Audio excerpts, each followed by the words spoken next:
brisez vos fers. Il veut vous recevoir lui-même. Ses bras vous sont ouverts. Oh, quel beau jour, Sauveur fidèle, quand nous appuyons sur ton bras, dans la demeure paternelle, nous porterons nos pas. Bien-aimés dans le Seigneur, craignez l'Éternel, vous ses saints, car rien ne manque à ceux qui le craignent.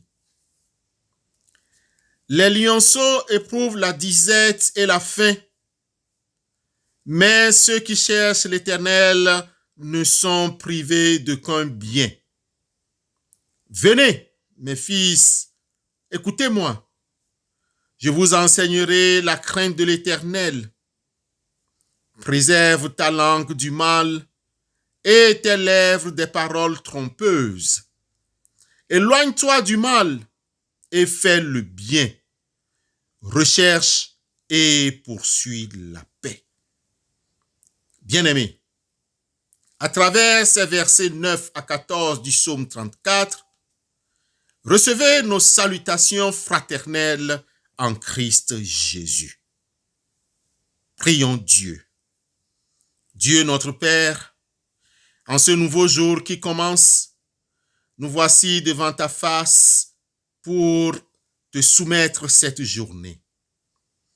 Prépare-la avec nous, car tu es le seul à savoir de quoi elle est faite.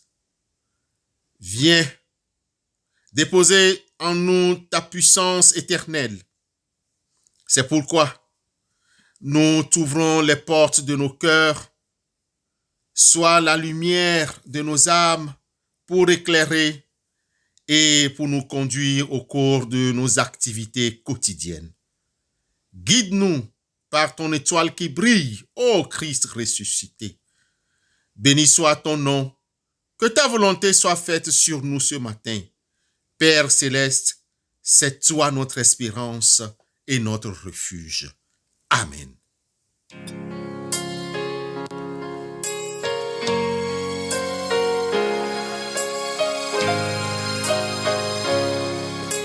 Si vous saviez quel sauveur je possède, il est l'ami le plus tendre de tous. Pour moi, devant le Père, il intercède. Oh, je voudrais qu'il fût aussi pour vous. Mon Sauveur vous aime, à chercher en lui votre ami suprême, votre seul appui.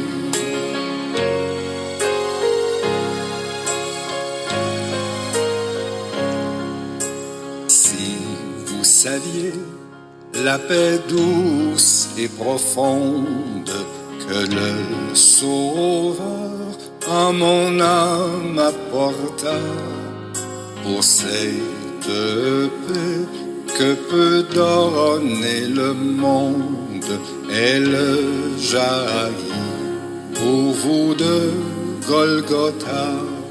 Mon Sauveur vous aime, à chercher en lui votre ami suprême, votre seul appui.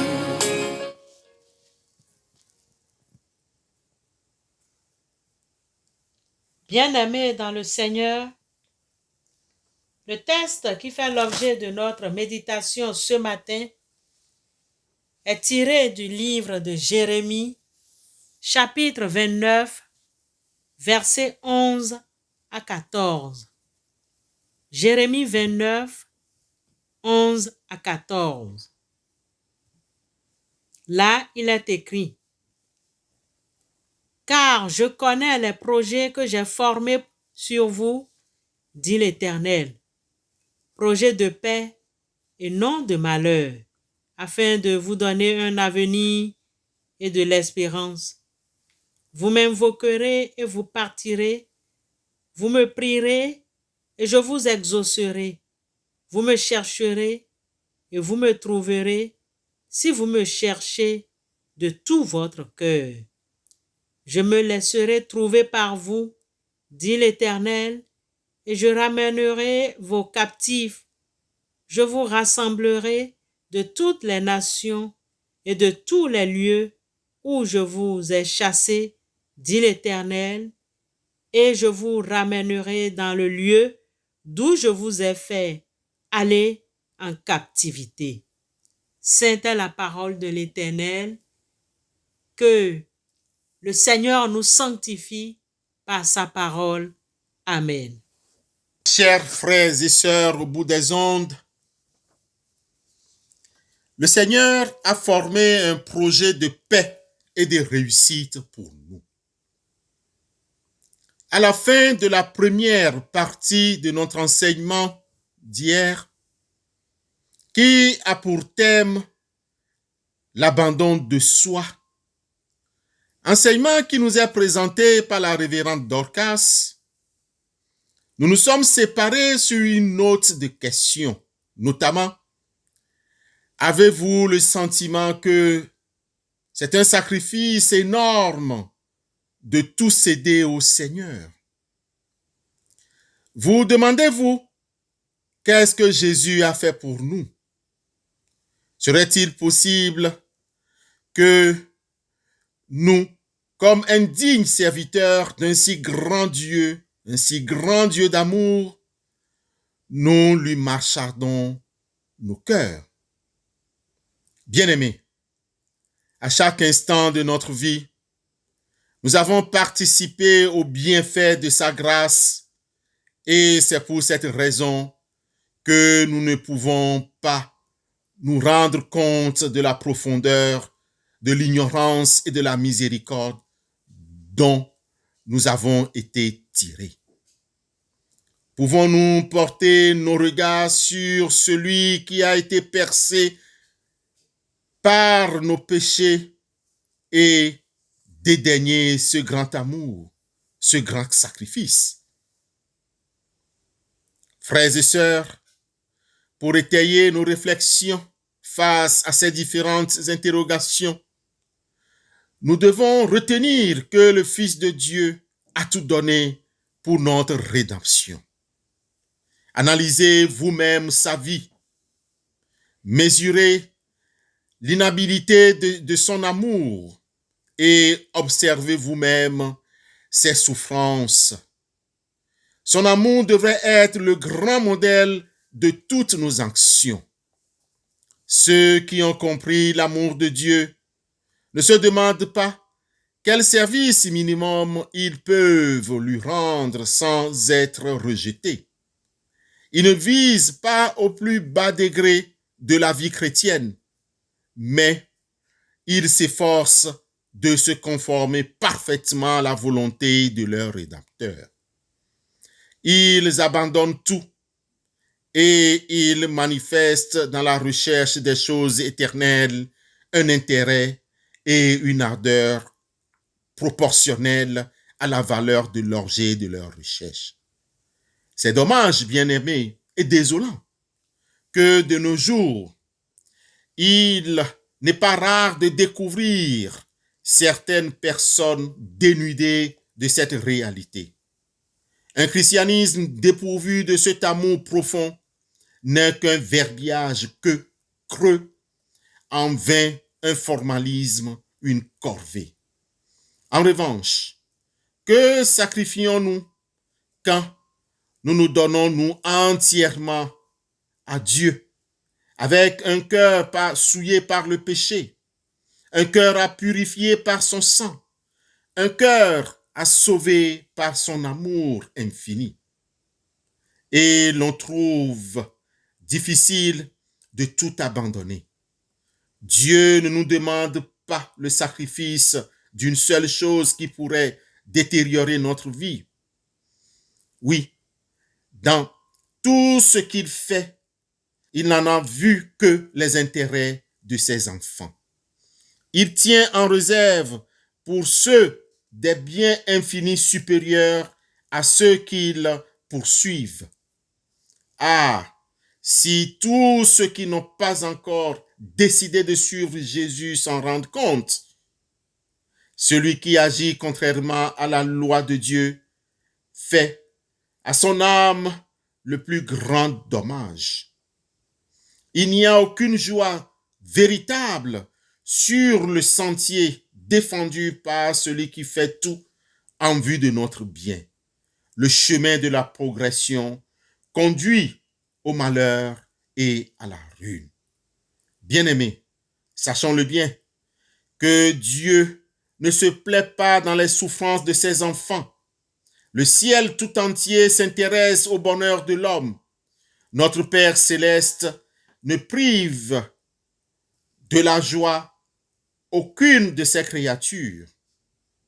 Bien-aimés, ce que nous devons savoir, c'est que Dieu cherche à nous communiquer sa paix et la sérénité de tous ceux qui viennent à lui pour recevoir la paix. Il les aime. Il s'attend de nous l'accomplissement des devoirs qui nous conduiront à une félicité supérieure à laquelle le rebelle ne pourrait jamais atteindre. La vie réelle et joyeuse de l'âme, c'est de posséder Jésus-Christ, l'espérance de la gloire. Beaucoup de personnes se demandent comment faire pour s'abandonner à Dieu. Pourtant, Jésus-Christ nous dit dans Matthieu chapitre 11, les versets 28 à 30, « Venez à moi, vous tous qui êtes fatigués et chargés, et je vous donnerai du repos. Prenez mon joug sur vous et recevez mes instructions, car je suis doux et humble de cœur, et vous trouverez le repos pour vos âmes, car mon joug est doux et mon fardeau léger. » Quelle promesse, quel appel. Ce matin, désirez-vous vous donner à lui, mais vous êtes faible, moralement esclave du doute et sous l'emprise des habitudes de votre cœur, des habitudes de votre vie de péché. Ces promesses et ces résolutions sont à vous ce matin, bien-aimés dans le Seigneur. Vous ne pouvez dominer vos pensées, vos impulsions, vos habitudes, le souvenir de vos promesses non tenues et des enseignements auxquels vous avez failli affaiblir votre confiance en votre propre sincérité et créer en vous le sentiment que Dieu ne peut vous accepter. Vous n'avez pas lieu de désespérer, bien-aimés. Ce dont vous avez besoin, c'est de connaître la véritable puissance de sa volonté. Le moteur de la personnalité humaine, c'est la faculté de décider de choisir. Tout dépend de la volonté. La volonté de demander de l'aide au Saint-Esprit. Dieu nous a accordé le pouvoir de choisir. À nous de l'exercer. Vous ne pouvez changer votre cœur vous-même. Vous ne pouvez de vous-même donner à Dieu vos affections, mais vous pouvez décider de le servir. Vous pouvez lui donner votre volonté et alors il produira en vous le vouloir et le faire selon son bon plaisir. Car, rassurez-vous, c'est Dieu qui produit en vous le vouloir et le faire selon son bon plaisir, a dit Paul aux Philippiens chapitre 2, le verset 13. Ainsi, tout votre être sera placé sous l'action puissante de l'Esprit Saint, de l'Esprit de Christ. Vos affections seront concentrées sur lui. Vos pensées seront en harmonie avec les siennes. Désirez la bonté et la sainteté, c'est bien. Mais si vous en tenez là, cela ne vous servirait de rien. Plusieurs seront perdus qui auront espéré devenir chrétiens et désirent l'être. Ce sont ceux qui ne parviennent pas à soumettre entièrement leur volonté à Dieu et qui ne prennent pas la décision d'être chrétiens, de venir à lui, qui périront. Bien-aimés, par l'emploi judicieux de la victoire, un changement complet peut s'opérer dans ta vie aujourd'hui. En soumettant ta volonté à Christ, tu peux toutefois s'unir à lui avec une force qui est supérieure à toutes les principautés et à toutes les puissances. La force d'en haut vous sera communiquée pour vous rendre inébranlable et ainsi, en vous remettant constamment entre les mains de Dieu, vous serez mis à même de vivre la vie éternelle, à savoir la vie de la foi.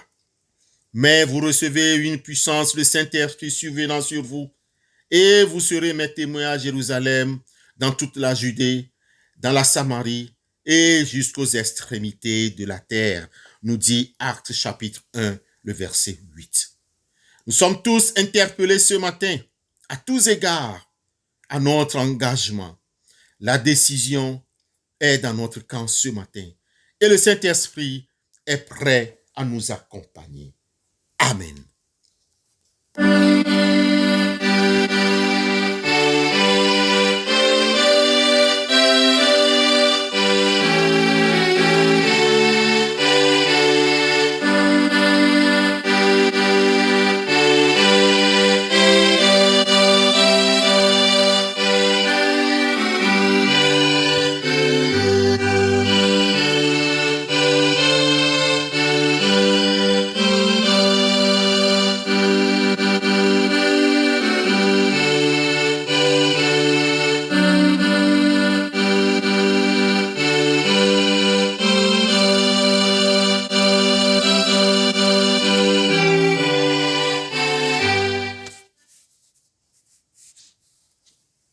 Prions Dieu. Seigneur Dieu, nous te remercions pour toutes les inspirations dont ta bonté nous comble à chaque instant, notre vie durant. Donne-nous par la puissance de ton esprit le désir de nous soumettre à toi. Père éternel, prends en charge toutes ces personnes qui ont le regard tourné vers toi. Nous comptons sur toi, Seigneur. Nous espérons en toi. Nous croyons en ton amour pour nous. Nous avons confiance pour te présenter nos intentions, nos requêtes, nos souffrances et tout notre amour. Ô Jésus, nous désirons la conversion de plusieurs de tes créatures. Couronne tous les efforts d'évangélisation. Nous te laissons nos désirs. Pardonne-nous nos péchés en pensée, en action et par soumission. Seigneur, tu t'es fait homme pour que l'homme communie avec Dieu. Durant ton séjour terrestre, tu as guéri les malades, tu as ressuscité des morts.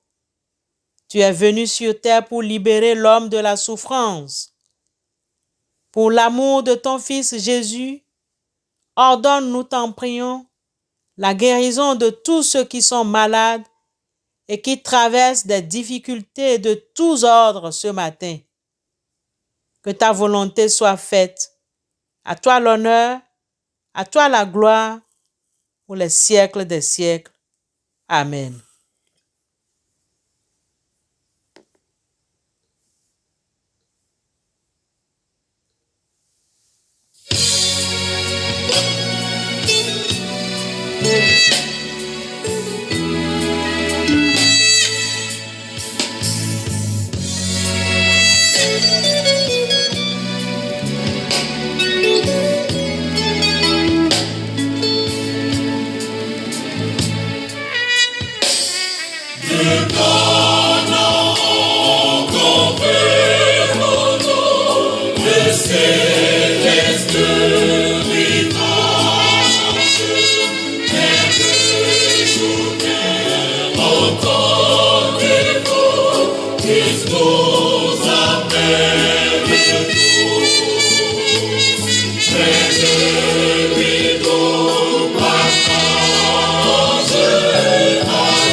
Recevons la bénédiction de la part du Seigneur. Le Seigneur Jésus a dit, « Celui qui croit en moi n'est point jugé, mais celui qui ne croit pas est déjà jugé, parce qu'il n'a pas cru au nom du Fils unique de Dieu. » Que la paix de Dieu, qui est un souffle, se pose sur ton cœur et apaise tes pleurs. La paix de Dieu est un murmure qui rafraîchit ta foi, qui te relève et qui te soutient. Que la paix de Dieu soit avec toi pour aujourd'hui et pour toujours. Amen.